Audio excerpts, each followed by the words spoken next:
e4, Yep. and your player plays e5. All right, so then we do knight c3 and knight c6. Then you did knight f3, okay, and we get knight f6. We've got something that looks like a reversed Sicilian. Okay, then we've got e3. Why did you do e3? My reasoning was because I didn't want to try to go too aggressive because I could have done e4, but I wanted to like test the waters here. Because normally I would play e4 because I'm just the kind of person who would take the center like that. I just kind of wanted to see like how things would play out. In hindsight, I probably should have done that, but I wanted to see like just like how much could I get away with. Since this was I wasn't taking the game all that seriously. Okay. Well, so when you're playing a game and if you're not taking it seriously, that's when you want to do extra things, not conservative things. Yes. So I like maybe doing e4 just because you're taking more of the center. Yeah. Right. I agree with you there. It's like So I think I was just like I wasn't sure. I didn't know if I liked the continuation of that aggressive play. So all right. So after e3, we get d5, and then you do d4, right? yeah, and this is where I start fighting back. Okay, so let's pause for a moment here. If I am playing a Sicilian as black, because we're looking at the same type of structure, and somebody plays this d4, I immediately take it. That happens in any Sicilian.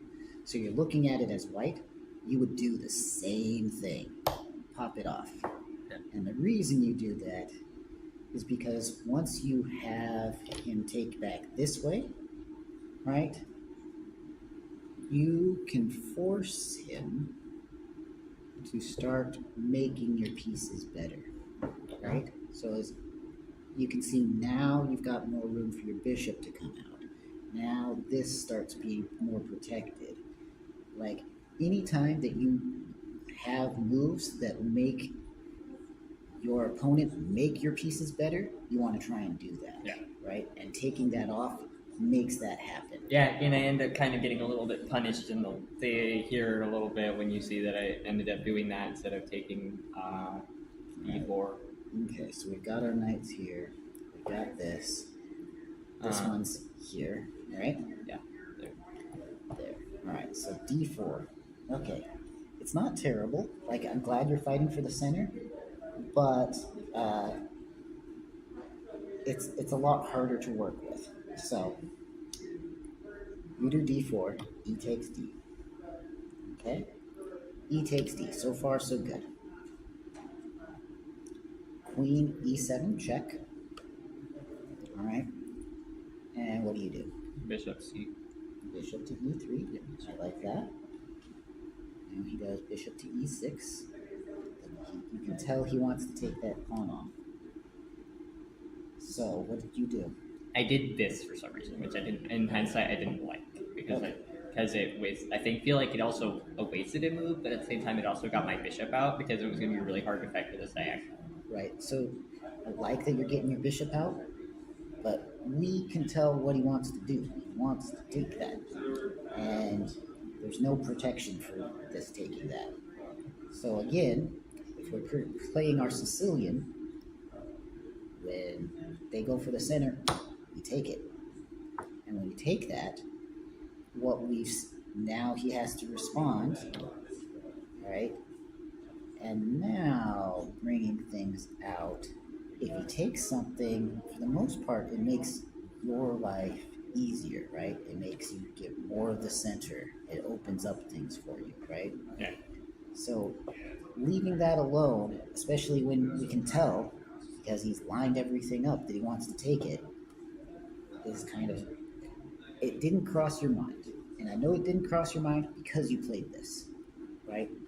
So what you got to say to yourself is, when my opponent makes a move, what does he want to do there, right? Yeah. And this is really obvious. He wants to take that piece. And moving this here, that even makes that so much nicer, right? Oh, let me just take d3, c4, and that's what he does. And now he's just got a free pawn. Fun, but we knew what he wanted to do, so let's stop it. Let's not let him have the fun. Yeah. Okay, so bishop c2. All right, knight b4. Now castles, this is good. And you do bishop to d5. I might have, like, I might have. Oh, yeah, bishop to d5. Okay, so bishop d5, cool.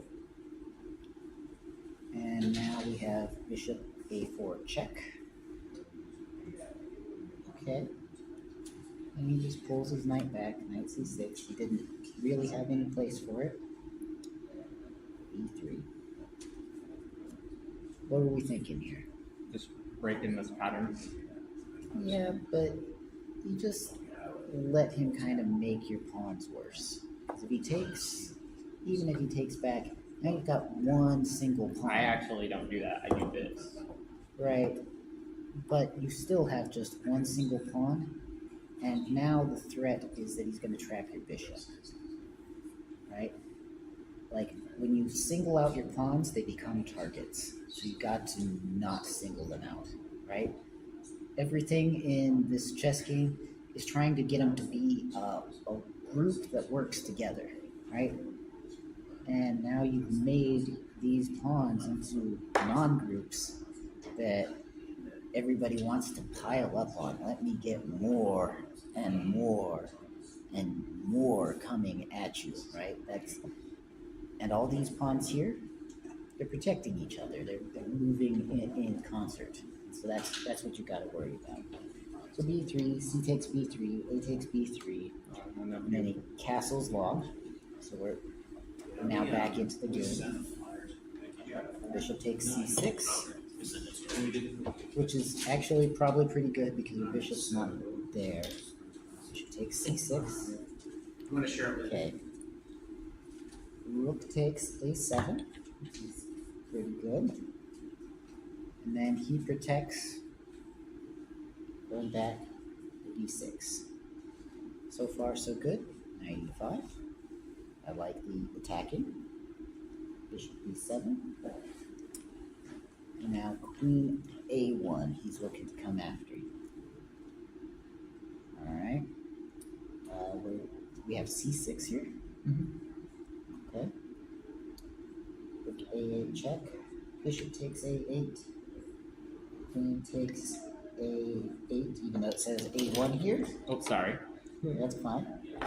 King c7. All of this looks like it's pretty standard, but when you played this c6, looks like we got some problems here. So, I take with queen. okay, so queen Takes c6. I hope that's what that says. okay, king c7, queen takes c6. Good. Alright, so king b8. Yep. Queen takes b6, queen b7 here. Right? So what happens? Nope. I was actually take queen takes b6. Queen takes b6. Okay. Now what happens? Blocks with queen, I think. Queen to b7. Okay, queen to b7. Alright. Queen to b7. What do we got? Knight to c6. Knight to c6. Check. That's nice. Sorry, got a little confused there. Okay. Knight to c6. Yeah. When he kind of opened things up for you, you got in. So knight c6. Actually, I don't see that. So queen b7. It says queen d8 here. Like this was taken Oh, off. maybe you're right. Okay, you might be right. I might have gone for that continuation. Okay, that makes sense. I feel like I did that. King a7. And then it says d5 check. I think that's okay. King a6. a1 check. And bishop a3. And rook takes and mate. Yes? Shut down by multiple Shut. squares. Shut down pile of your squares. So that's a pretty solid game after a little bit. Yeah. So I think you had just a good sense of, even though you've messed things up a little bit there, where um, you allowed him to kind of push you around in the beginning, you did come back and say, let me get everything working together. And I like that. Yeah. Um, I can be. That's kind of the weird part. Is like I have like lopsided gameplay like that. I can struggle with the solid parts, even though I'm really good tactically. So right, so tactics are good. The white game kind of goes pretty well for you there. But some of it he just helped you into. yeah, I definitely think I was definitely confused why he castled into that. I'm like, why? Yeah. And so what we want to do is let's try and find kind of that first mistake here. So c4, e5, knight c3, knight f6. Okay, we did e3. We already said that we want to do e4, right?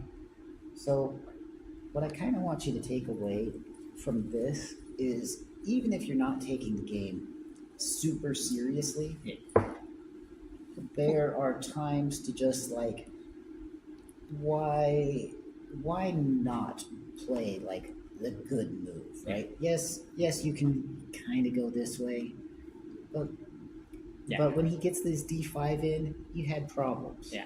Right. That's on me. I kind of ignore my instinct. My instinct was just to be like, just put that pawn right there and just be a problem at the front. So right. But so I mean, not a mistake, right? But then d5, and again, this looks like on the white side like the black side of a Sicilian. And when you're in a Sicilian, the whole point is to fight this center. Fight this center. Take that off, right? Don't let him do what he wants to do. Make him make your stuff better. Look at how that feels, where you've got two pieces out, and then as this comes in, you've got so much more going on